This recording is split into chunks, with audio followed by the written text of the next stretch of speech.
Alright, so it's a few hours after that big downpour that you saw, and we're a couple of hours north of Sydney now, going to check out this rainforest on the Central Coast to look for a bunch of different frogs. We've got one main species in mind tonight, and that's the green-thighed frog, and they're a species that needs a lot of rain to come out, and because of that big storm that we've had earlier today, I think the conditions are going to be good, but you need like a lot of rain for a chance at seeing one. And so yeah, we've kind of just dropped everything to come up here tonight. Hopefully we'll have luck, but even if we don't see one tonight, there's still a few other awesome frogs we can see, like red-eyed tree frogs and a bunch of mixophies and a few other things. So it'll be a good night regardless, but we're really hoping to see green-thighed frogs.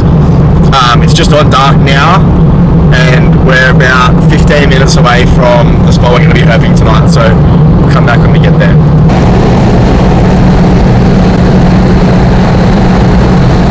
We're pretty much at the spot now, and the conditions feel so good. It's 21 degrees, there's no wind, the cloud cover's made it humid. That's a stick, not a snake. It feels really, really good, and I've got a good feeling about tonight. 2 minutes after that clip, we got the second species for the video. Striped marsh frog, definitely the most common species of frog on the east coast. I'm pretty sure I got a carcass.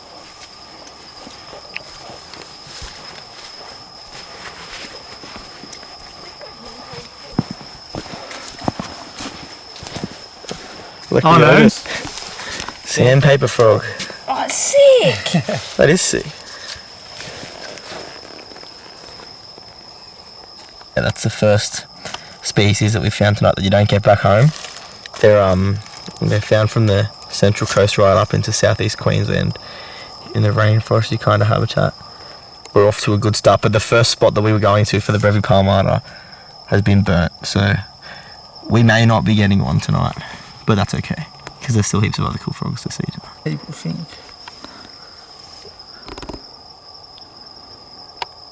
Is this great barred frog, or Mixophies fasciolatus. They're one of the most widespread Mixophies. They're generally this sort of orange colour, but you can get sort of yellowy ones and browner coloured ones too. This is as big as they get.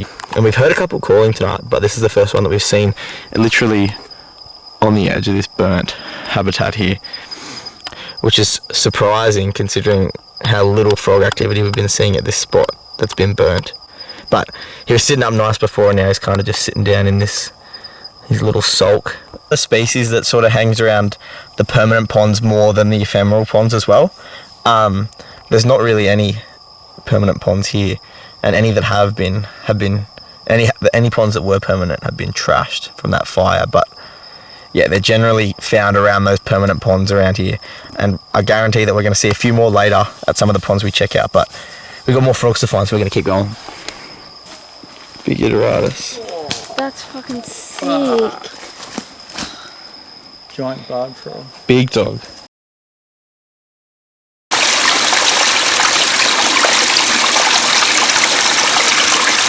Alright, let's see if we can see it in the video.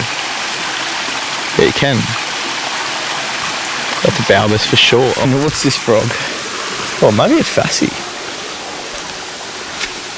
Oh no, it's a Balbus. Another Australis. Look at that. Southern stuttering frog, an endangered species. The only endangered Mixophies up here.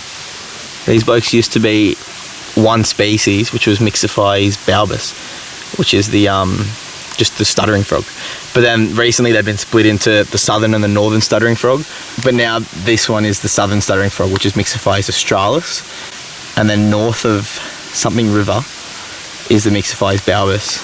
I think prior to this I'd only seen like 3, and I think tonight we've already seen like 5 or 6, which is pretty sick. And they used to be so much more widespread as well.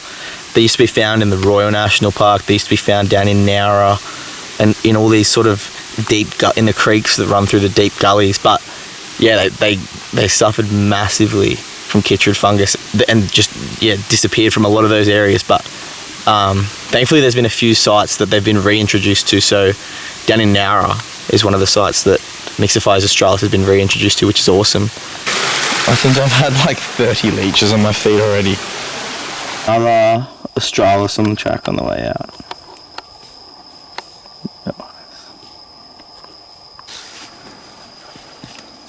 next herp of the night is this southern leaf-tailed gecko, Fullerus platurus, hanging out in this big old tree on the way out.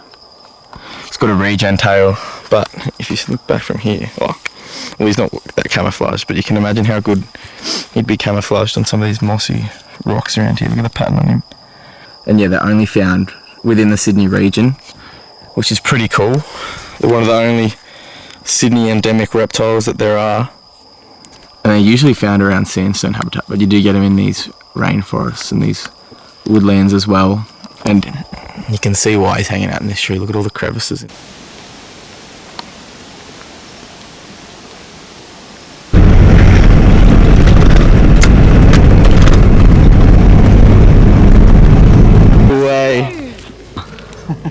Fuck, oh look at him. That is so sick. That's a big one. That is the first boy goat I've ever seen up here.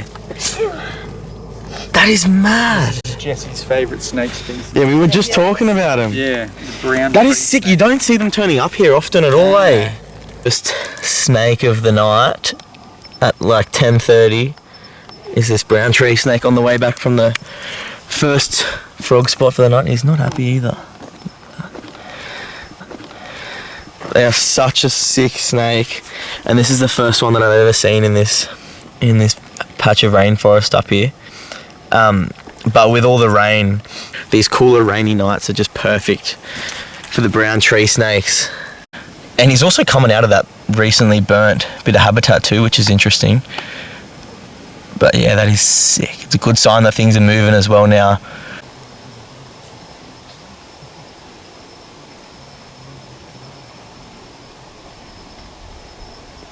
Alright, the next frog species, while we were looking at that brown tree snake, is this big female copperback toadlet, Pseudophrony coriacea.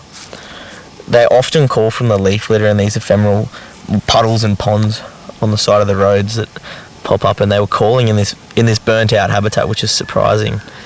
And yeah, this is the first one we've seen tonight. They're usually quite common up here, but yeah, this big female looks like she may be gravid, so we're not going to bother her much. We're just going to leave her be, but that's sick, and that's another species for the night too. They're an awesome frog.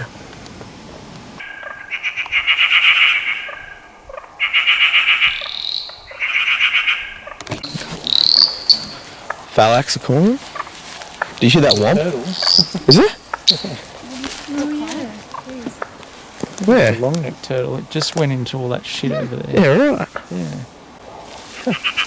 Ooh, Tyler, huh? Oh, there he is, with his air sac out. Look at that, he's got his sac out for the boys. Latoria Tyler, Tyler's tree frog. Closely related to the parents' tree frog. Yep. And another species at the pond, Latoria phallax, the eastern sedge frog. There's this brown one here, and then you can see this fluoro green, typical looking sedge frog there, and that's one calling in the background as well. They're another common frog that calls from the permanent water bodies. Another new species for the night is the eastern stony creek frog, Latoria wilcoxii. Big female. The male, they're sexually dimorphic, and the males are usually small. They're a lot smaller than the females, and they're this bright yellow colour. And then the females are just big and brown. Alright, we're at the red-eyed tree frog spot. Up the tree. Look how high up he is. That is sick. Red-eyed tree frog. They're not calling tonight, but we just managed to spot this bloke. There's another chloris. There it is. You can just see it. Alright, how good is this? Big female red-eyed tree frog. That is so sick. I was worried when we pulled up to the spot and they weren't calling that we wouldn't be able to see one. They are such an awesome frog. They're an iconic species, and they are honestly one of my all-time favourites. They're found right along the east coast of Australia, and they just call from these ephemeral ponds, and it is such a nice frog. They're called the southern orange-eyed tree frog as well. This is dead set though, the biggest chloris I've seen. It is getting quite late, so we're gonna keep moving after a couple of photos of this big girl and see what other species we can get tonight. How good is that? Another one for the night. Perrin's tree frog. Actually, I don't know if they can bite. I think they can, but they're good at Produced another new species for the night. Tusked frog, Adelotus brevis. These are an awesome species, and you're not going to be able to see it on this one, but they've got two big front teeth right in the front of their mouth, which is where they get their name. It's so hectic. There's a medium-sized terrestrial frog, not big at all. So they're actually monotypic as well, which means they're the sole member of their genus. And the males are actually known to build nests, submerged nests under the water. And the females lay the eggs in there, and then the males just guard the eggs. Next snake of the night. Oh, saw the car. Big golden crown. Dwarf crown. No, you haven't. Oh, yes, I have. Dwarf crown snake. I had a feeling, because when I've been here, I've found dwarf crowns and golden crowns always next to each other. And I knew that there'd be one. Massive golden crown snake. Look at how chunky he is compared to my hand. The temperatures are starting to drop off, the wind's coming through. Pretty typical to find golden crowns this late. And then it's also typical to find golden crowns and dwarf crowns really close to each other in this area. And yeah, just off the side of the road within a metre of where we found this golden crown is the dwarf crown snake that we've got. These guys are a lot bigger though, and if you look at the back of his neck, those markings go a lot further down the neck, down onto the nape. They're always out looking for sleeping skinks usually, and for frogs and that sort of thing. They're weakly venomous, they're reluctant biters, they're very common. That bluff display, they don't bite, but they always rear up like they're going to try and scare predators away. And you can see the orange belly as well, which often leads to them being mistaken for red bellies. But like the markings behind the head are a pretty telltale sign that you're not looking at a red belly. Next to the golden crown that we just got was this quite a large dwarf crown as well. This is probably one of the biggest ones I've seen. There's only 4 snakes in the Geckos genus. They're the smallest member of the crown snake genus. If you look, they've just got sort of like a ring behind the neck rather than a crown that sort of goes down past the nape like the golden crowns do. Just like a yellow ring and those nice red eyes. Yeah, they also feed on the sleeping skinks. That's another species tonight, so we've had 3 snake species so far. And this is probably going to be the last snake that we see tonight.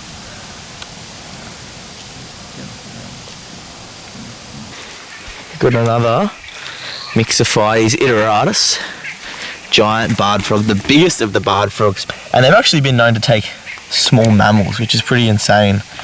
They're not too fussy on what they eat. They'll eat bugs and small mammals. They'll eat other frogs.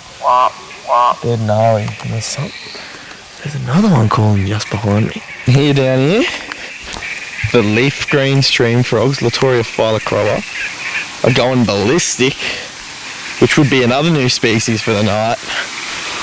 Let's see how we go. They're usually littered on this rock wall. There's one. Oh, there's 2. There we go. Latoria phylacroa, the leaf green stream frog. I actually love these frogs. This was the first species that I'd found in our garden at home, so I've always got a soft spot for them. Oh, we got a stuttering frog. A Myxophies australis.